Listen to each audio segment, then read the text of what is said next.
masolo ya mboka, masolo ya mboka.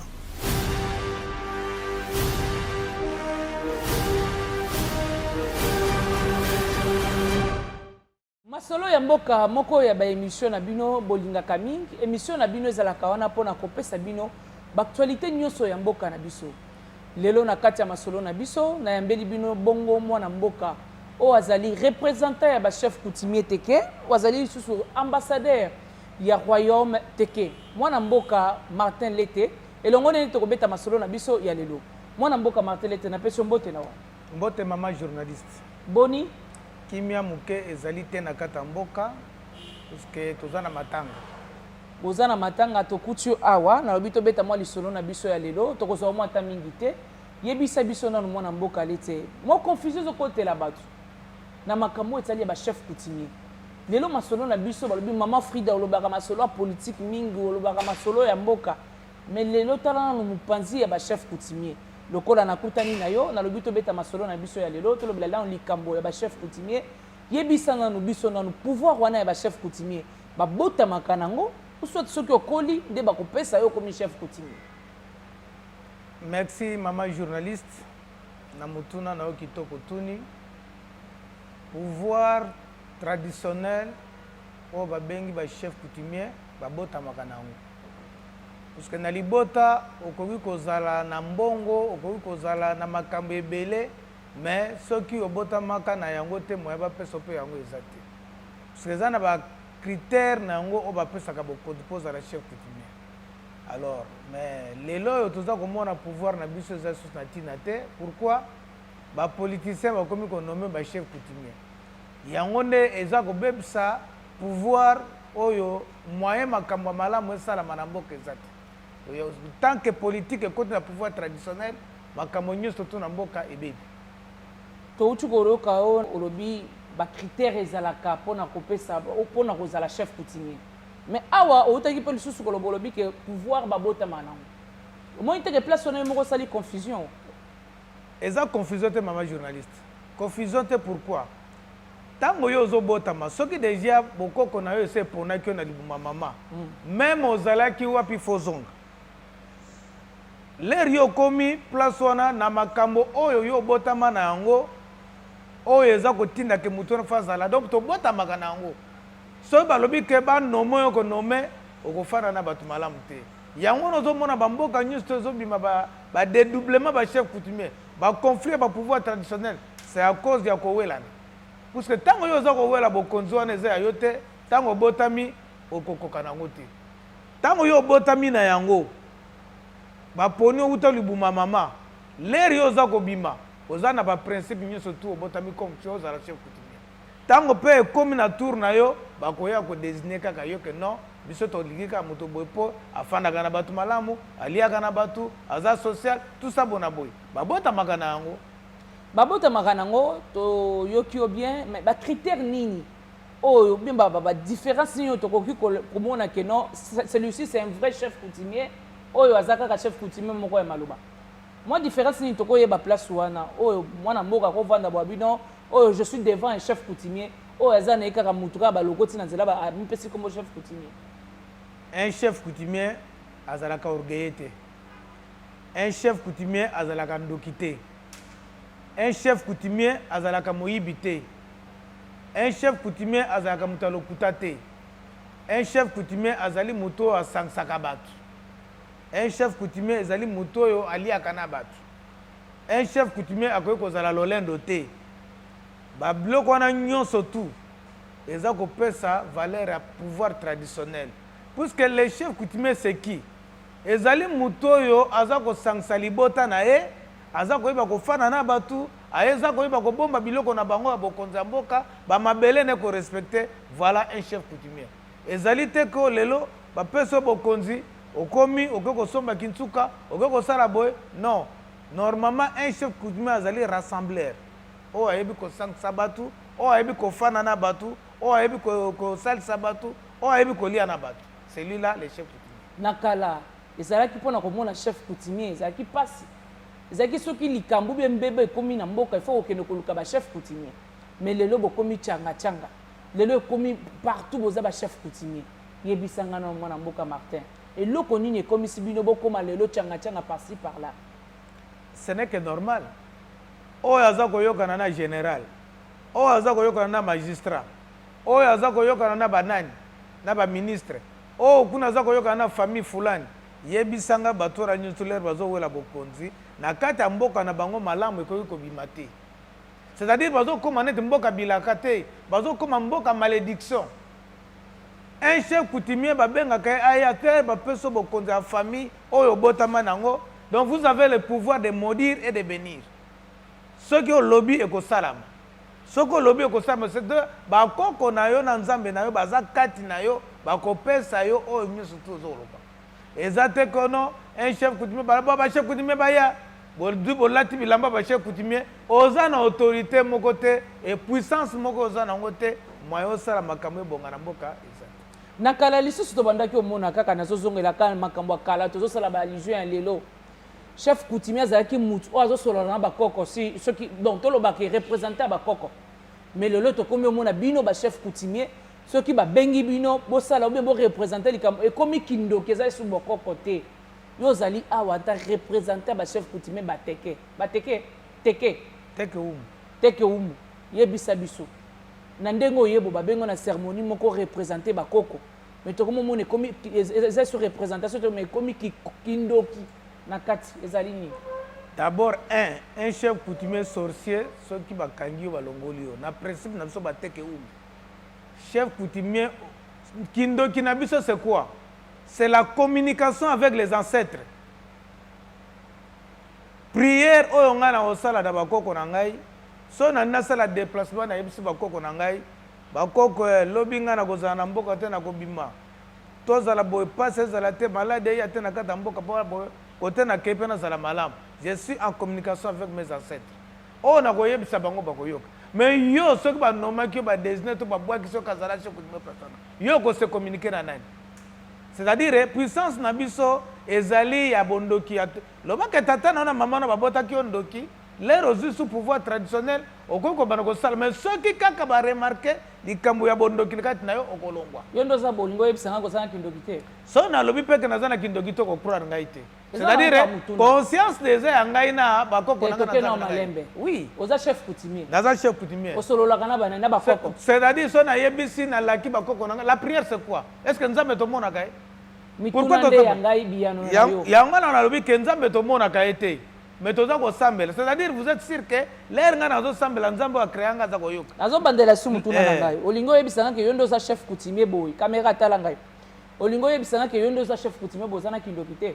Kindoki na ngai ezali ya koloka batu te kindoki na ngai ezali ke soki na yebisi bakoko na ngai bayebi soki na yokisi nzambe na ngai ako répondre mais dis-moi que oza na kindoki te c'est-à-dire kindoki oyo toza kolobezo okende kosala ba miracle na ba télévision te mama lelo masolo ya lelo ezali makasi likambo ba chef coutumier batu nyonso balobaki mama Frida betela biso na masolo ba chef coutumier nazali na représentant moko a tozo betane masolo ya lelo lelo na robanga te bino bato botindaki nga so pe likambo komeli nga boya pempe mbangu toza awa précisément na Kinkole toza awa mwana mboka Martin lelo tozo mona ba conflit eza mingi entre bino na bino ba chef coutumier na yebi ki oza chef coutumier nga pe na chef coutumier mais ne to vandi boye na esprit tozo mekana pourquoi wana ezali bato bazali na esprit ya développement te yo soko oza na esprit ya développement te oza na toujours na intention ya oluka kosala baninga mabe yo oza na mboka no chef coutumier nga naza na mboka na nga chef coutumier nga no toza na problème te tokomekana mpona likambo nini bon soko yo oza na kisi na yo okende kozwa to magie na yo mpo banda komeka bato okende kokutana na bato mosusu mpe bamekaka bango te c'est-à-dire le pouvoir traditionnel ezali na rapport moko na sorcellerie te ezali na relation moko na bapouvoir nocturne te ezali na rapport na magie te lelo yo nakoko ya tozomela masanga na yo otyelenga poison ntango bakoko na bango bamoni ke déjà poison eza wana bamosusu na simi vere wana epanzani tantôt c'est-à-dire bakoko na nga baprotege nga yo koloba nini ke motu oyo aza na bakisi c'est-à-dire bakoko na nga bazoprotege ngai donc partout nazotambola nazotamba na bakoko na ngai l'air mobo esprit ko bakata nzelo na okende te na leki nzelo oyo bakaka nzelo kuna ba événement bo esalami na nzelo wana c'est-à-dire vous êtes protégé par les ancêtres mais ce qu'on a na boko côté que bakoko no bandimi ote en tout cas ata ndenge nini réaction kozala te bino ba chef coutumier apport nini o bino pe bomemaka mpona gouvernement na biso. D'ailleurs gouvernement ya biso tokozo apport ni tokomemela na gouvernement ye moko ba ministre baza kotia désordre na kati ya ba pouvoir traditionnel ba député bazo tia désordre na kati ya pouvoir traditionnel balingi ko collaborer na ba faux chef coutumier o baza na ba intérêt quelque part mais ba konzi o ba chef coutumier neti le roi Munongo que se sali en passant o azali représentant légal ya ba chef coutumier en Afrique centrale, c'est le patron des chefs coutumiers. Le sénateur Munongo. Aux Hollanda, pouvoir est la plupart des faux chefs coutumiers bazalaka na ba village te. Un bon chef coutumier ko fana na village na ye. O ekoya ba koko na balakisa na belela na mboka likamu. Ah yo ndengo zona boye ko sala te. C'est ça le pouvoir traditionnel. Mais le gouvernement, pour un peu cet exemple, tant que président honoraire Kabila Zalaki, ce qui ministère va faire coutumier va créer c'était grâce Nangai. Ah. Oui, tant qu'on va voter statut va chef coutumier, Nazu appelle la présidence. C'est-à-dire Azalaki koyo ke la batu soko yebisi na bato baza na bosembo. Donc comme on a ça pour yoke la pesa qui est lisolonga bi que monsieur le président bande ko baza ko kufa. Poli kambo esuka ekozela malamu zwa ba politicien surtout ya Kasai kumba bango kuna. Bozo bande ko ba chef coutumier na eloko baza ko weleza nini. Parole yo koloba ba ko yoka ngo pe likambe malamu ekosuba. Tango ba bimise statut ba chef coutumier na zui appelle la président Kabila na kei na pesa félicitations pe na remercier ndenga pesa ki andimi ko statut ba chef coutumier babima. Mais il serait mieux na ministère ya ba chef coutumier. Soko bimisi ministère ba chef coutumier ba diriger ministère ona ba problème ko sila ba pouvoir traditionnel, il y a ba conflit, il y a ba limite ba territoire et ko sila. Abi en bon, ce n'est que ça et là qu'on a sanga nzambe na kumsaka muto soka sali malam. Et là qu'on a bisaka pas président Kabila, une semaine et président Kabila a nommé Mikulu ministre Guy Mikulu comme ministre affaires coutumières. C'était na maloba na traité na ngana président Kabila. Au monique azako yoke la biso. Tango pas azaka pouvoir omona kabenga ba chef coutumier. C'est-à-dire azako yeba pouvoir traditionnel. Mais biso tozako mona président l'actuel président soka bengsi omona ba faux chef coutumier ba bimba ke pour ne pas na bango. C'est-à-dire il collabore avec certains politiciens oyo bazako appuyer ba faux. Pour le président ebi ke na mbendel c'est les chefs coutumier c'est l'État Martin.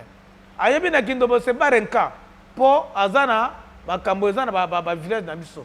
Mais oyo ezana tikuna na Bukavu, il faut ministre appeler ses rapports. Mais ceux qui ministre appellent ses rapports, comme les députés, oh, on peut sa famille, il y a un autre et là, comme on a senga, oh, bah, association, bah, ANATC, bah, tout ça. Mais parmi les ANATC, c'est une valeur exacte, oh, le président, le sénateur Munongo, a ça qu'on dirige. Les restes, ils ont faux ANATC. Il n'y a pas. Bazana sous-basmate. Bak zoloko la biso ba chef Martin Leta avec non zala préfet de discipline ya ba chef coutumier ya ba fo pona ko kanga bango bien zolo ba bon parce que ba intéressant qui était ngai pourquoi naza ko appuyer Munongo est-ce que Munongo est intéressant ngai peut-être aux en ça donc oyo kana kana bien so appuyer ayebi ngai tenga peut-être aux linga wa c'est-à-dire Munongo ayebi ngai te sok na ba télévision na mona ke na ba wacha et puis que ça système pe au chaka po mutu non na yebi sabatu ba yebango ngana sena représentant RDC na Guinée équatoriale président Obiang abengaka ba chef coutumier d'Afrique tous les chefs coutumiers d'Afrique mais na RDC ba bengsa ngai na Brazzaville ba bengsa ki roi Makoko mais atindeli nga invitation comme nazalaka ambassadeur na ye na kena princesse moko na prince roi Salou to kena Guinée équatoriale. C'est à partir de la Guinée équatoriale que notre patron de l'Afrique centrale, c'est le sénateur Munongo. Mais il y a Kenakati. J'étais le seul Congolais on a représenté. Na Kenakana ba réunion ya Afrique, na ba Bénin, ba Cameroun, ba Nigeria, tout ça ba Gabon. Na yebi que c'est Munongo. Munongo ayebi ngai te. Na se na tamola na difima. Na se na tamola na difima, to tamola na baiba na banani, na ba majesté ne mandema. Le malemba, to se to tamola. Mais ça vous mentir, mais c'est le président de la République à travers de ses conseillers. To simba munongo abong c'est la biso pouvoir traditionnel. Na koko tanga ba komo na ba kyungu, auparavant il venait au nom de prince. Aya epa nanga 3 fois prince kyungu. Lelo a commis majesté kyungu. Est-ce que na mboka na bango baza ba chef coutumier? Yango na baza ko kene ko appuyer toujours ba chef coutumier pour bazo ba soubasement que non, il a des chefs coutumiers baza ko entourer. Non, ce qui est faux. Biso na ville de Kinshasa, yebsa biso association na biso ba chef coutumier à Kinshasa ces années. Mais to yebike Matadi Kibala azakuna, Martin azakuna, boy Kibonoko, Papike azakuna. To yebani biso moko. Est-ce que na mboka na biso koko ko sala théâtre? Moi na mboka Martin, yebisa biso nanu. Eloko ni esalaka ke bino pouvoir na bino, ya ba chef coutumier. Et servir kaka na mutu. Bon, il faut utiliser pouvoir na bino, il faut utiliser pour mboka na biso ke lepe liboso. Te, maman n'a pas compris son explication, l'air news tout. Un chef coutumier n'est pas sorcier. Nabutu comment? Ngai ba bukanda kunanga kimbuta na madame Neftali batinda bango bayaki ko bukanda kunanga na Mbenzali. Kumbuto azaki. Oui, gouverneur la ville de Kinshasa. Oh, sortant. Oui, ba bukanda kunanga. Na village nanga bayako bukanda. Na beleli bakoko nangai, soki mabelo bino boteka kiam. Soki bino boteka été bosala. C'est la toute première fois dans l'histoire na époque que ba bêtise les kanakata à télévision chaîne nationale. Mais émission à démolition ndako nanga sala une semaine à koleka. Que son âme repose en paix, journaliste oyo papa wana kufa oyo azala koleksa émission nanga na babukanda. Mais tango na sambeli na bakoko nanga na kena sopi masanga na balia sacré na lobby na zui appel à président Kabila. Parce que na dira reine na eto kutana plus de 13 fois. Chef Martin, qu'est-ce qui se passe chez vous là-bas? Na détaillé ndenge Mobutu ayaki kozwa daipe na yebisi ke asoma na mbongo te to pese 300 hectares seulement oyo asala misala na ye bonga atikala ko bouger biso na mabele na biso te. Mais lelo nazo komona ba certificat d'aphytéose ba bani nani village eza na place osala bilanga te. Le New Daipen na yo New Daipen alors que New Daipen n'a jamais été existé ni créé. Comment expliquer biso na katambo, c'est-à-dire pouvoir na biso na tina te. Abi vous avez des documents na prouver que gouvernement za ba documenté. Na zi ba document nyonso na ba carte na lagisi. Président instruire le directeur du cabinet Némi à instruire ministre affaires foncières, à instruire à Bengisi Batutu a créé une commission de plus de 80 personnes. Réalité, je n'ai récupéré ma belena. C'est-à-dire, pour nous la makambo, il faut travailler toujours dans le vrai. Si vous travaillez dans le vrai, réunion ici, vous avez sambongo, vous avez sambongo te, ou azana souci amboka, azakoluba. Lelo bandeko na biso bateka masena bandeko bandundu bayaka. Bazako bomana kuna na maindombe. Wana ozuli va. Nazako pesa yo détail. Oyebike na kotuno mutuna. Non, olobaka batu batuna kayo. Tuna na yo nyoto. Yo lobike olobaka batu bayoka kayo. Olobike place bitumbezali so lobi batu batikaka. Mais ndenge nini kuna na maindombe kuna ba conflit kaka ba chef coutumier. Bakati chef coutumier moko mutuna mwasi na ye. Oui. Wana suri moko lobaka zaka mwana sa. Non, c'est le début. Derrière makambo za na ba politicien. Na yebisi yo et puis naza ko souligner en rouge derrière makambo oyezo sala mana kwa mutu il y a des politiciens. Lingo yebisanga ke chef coutumier bakati na maindombe na mwasi na ye na ye bakati mutu derrière makambo wana ba chef coutumier. Naza ko pesa histoire oyeba yango depuis bitumba oyeza ko bunda makuna bato baza ko kufeza bandeko na so bayaka. Net na village Masia oyoza ko yokona bitumba ba bomi chef coutumier. Chef coutumier ba betie masasi ezuete. Moi si ne babete masa se zuete bateke nyoso tu baza na kata mboka na bateke bakufi misatu babeti bango banzete chef coutumier bayaki ko égorger parmi bakaya décès ba enregistré na kata mboka c'est plus de 32 personnes batu bakosa binote ça c'est une information sûre. Plus de combien? 32 personnes ba o bakufi na bitumba o salami oyo salami na mboka masia bateke bakufi 3 na bandeko mosusu misatu oyo ya mboka bazalaka na masia mais baoyo nyonso tu batikala eza bandeko bayaki koagrese lelo bazoloba na kata mboka na maocha makolo eza te bibembe solo bamusu bazokufa. Pour votre information bato mibale oyo babomaki chef coutumier bakufaki na nzela bibembe eza wana ifo basoda bakunda bakura ruzi osaka batamai ndombe bakenda bakura po batamboka baza na zelo baboko koma do bibembe ezali 32 bibembe oyo ekufami na mboka masia do badetail ya lokuta bapesa bino te 3 personnes 2 personnes c'est faux, c'est 32 personnes bakolo mboka bakufi misatu na 3 personnes bandeko bafana na kata mboka 6 mwasi ya chef akufaki te mwasi akufi ya chef akufa azaka kwende kao bamoni ke yakufi mais mwasi ya chef azara bomoyo ebemba chef na monsieur Bernard chef obole ya ngambo makare a dépêchaki batu bakenda ko ebembe wana bakundaki elobi alors batu bakosa bino te obona non tolingi yango. Est-ce que tokoki koyeba koza bitumba wana bozali koyelela nini? Toza kolanda na top Congo. Oh non, baza ko wela mabele. Oh non, c'est la politique maman. Et ya na dernière bandeko bayaka ezana batete oyo eza ko pousser bango na mabe. Pona ye biso ke ezana batete ezo pousser bango na mabe. Babandaki na mboka ni na Dumu. Na Dumu, chef coutumier aza député. C'est le grand chef coutumier. Puisque la tradition de Teke, toza na 4 grands chefs coutumiers. Parmi les 4 grands chefs moko kufaki, misatu batikali moko ya Dumu, o bake ko massacrer ndako na ye. Lelo yo akowela na nani mabele. Toza na ba preuve nyonso tu oyo koya eya o bakolaksa na président de la République, o bakolaksa na ministre intérieur, o bakolaksa na ANER, o bakolaksa na nani conseiller national chargé de la sécurité à président de la République. Batu wana bazana ba preuve na ba vidéo, bazana ba message ya communication na ba politicien congolais o ya biso. Bazana ba message ya un certain colonel o ya tindi ke Kinshasa bandundu Kinshasa ba Congo eza ya bayaka. Mwana muyaka moko banga te. Partout batindi un certain chef bazako benge soki Kasongolunda. Yake ne ko excité ba yaka nyonso tout bazana plateau bateke. Est-ce que bazako wela mabele batu na professeur Thomas Lowaka so Thomas Lowaka apesa bango historique mboka po za historien. Donc ezali lokola bitumbezalaki na kamona sap.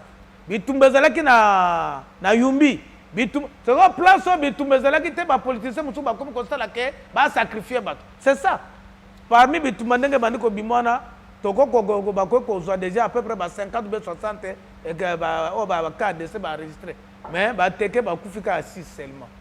C'est-à-dire ba ko na bango bazo protéger bango na mabele na bango. C'est pour vous dire que ba politicien batika et puis to senga na ANER na même général Ademiap ba luka ba source sire ba ye ba batro ba kanga bango ba laksa na pays.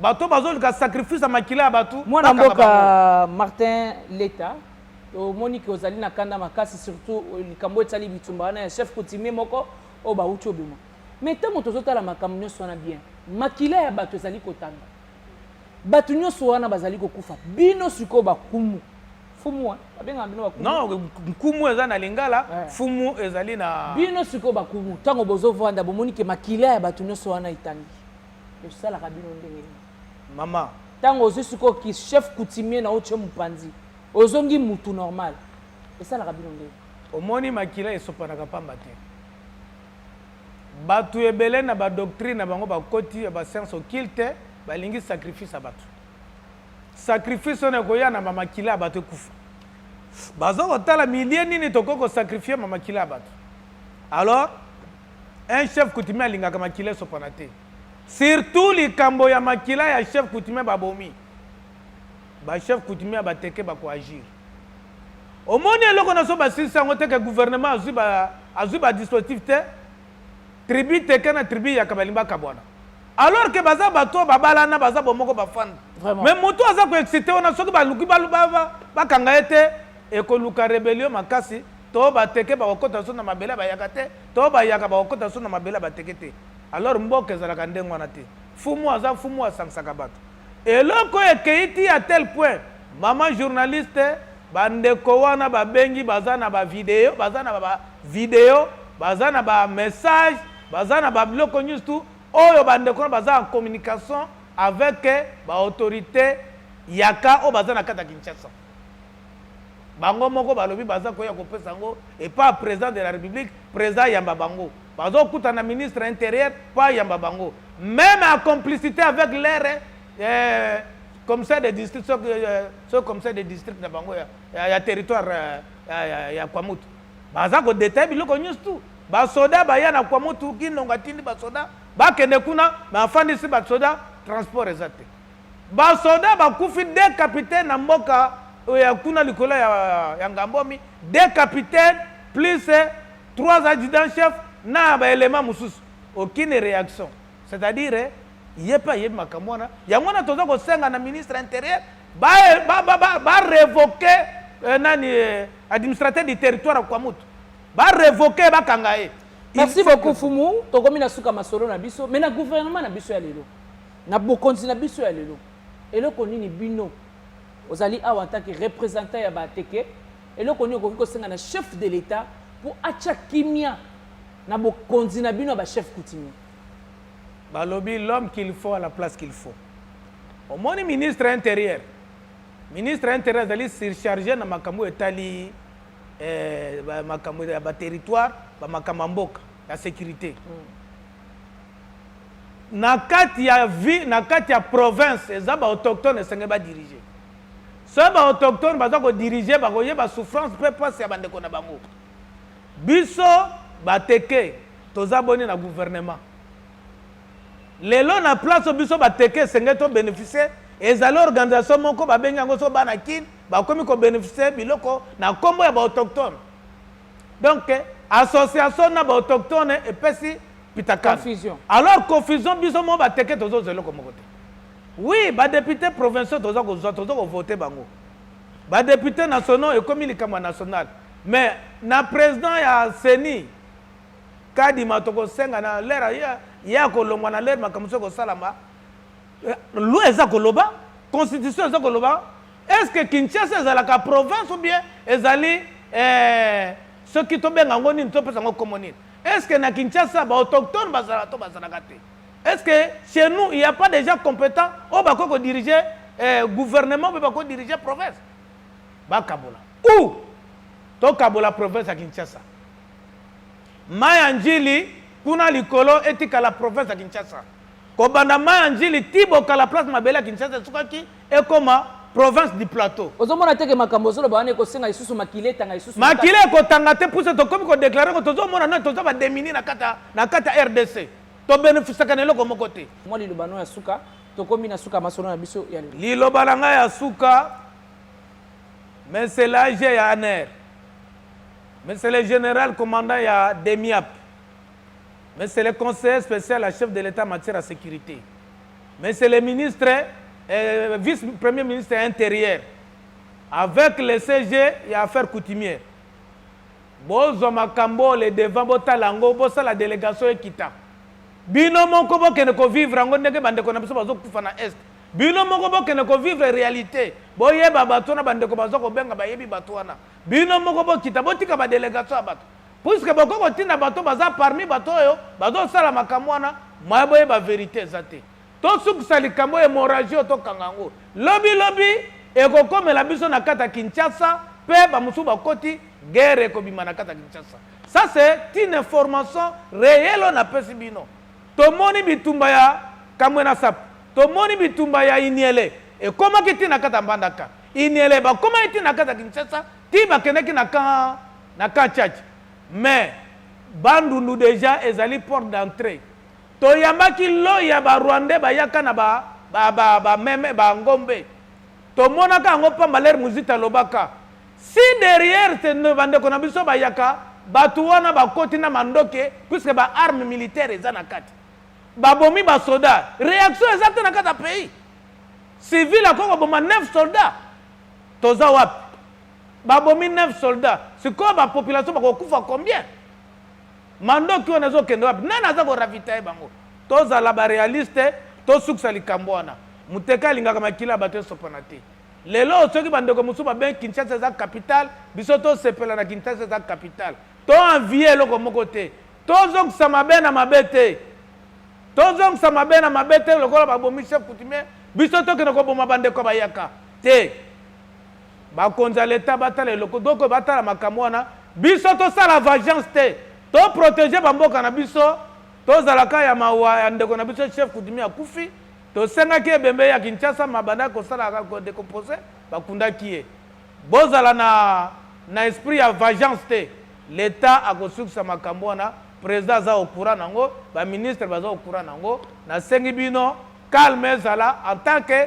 votre ambassadeur les représentants des chefs coutumiers teke umbu en Afrique nasengi batu baya na excitation te batu baya ko manipuler bino te ba politicien na biso bokipe administration pour que kimie kota na kata mboka na biso ministre intérieur alongola biso administrateur wana o akotisi mobulu na kata mboka na biso maloba na ngai asuka ya mwana mamaji. Merci beaucoup mwana mboka Martin Leta tokomi na suka masolo na biso mais talanga non awa siko to solola hein nazo boye okomo meka nga tokomi na suka o masolo mboka na bibo oza représentant ya ba teketi naza représentant ba teketi okoki koza ba chef coutumier nyonso te ya mboka mobimba bosangani na pouvoir na bino traditionnel okende ko attaquer Rwanda olie bo bando bunda bitumba o bozo sala oyo mwana mboka te ngana lobby oza masolo mboka te na lobby yango na landi yango bien okoki ko sangana te bino nyonso président okende ko attaquer Rwanda président national président ya assemblée nationale alobaka yango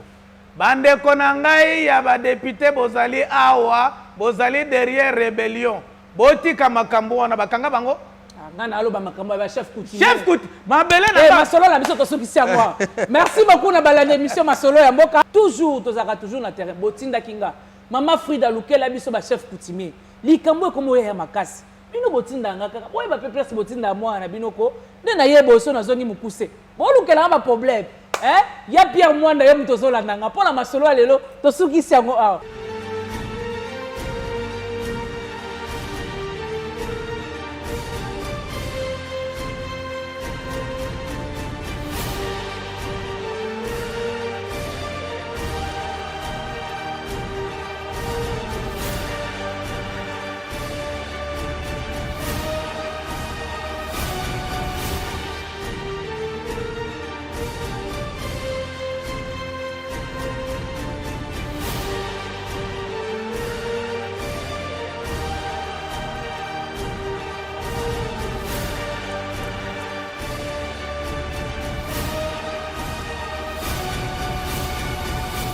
Masolo ya mboka, masolo ya mboka.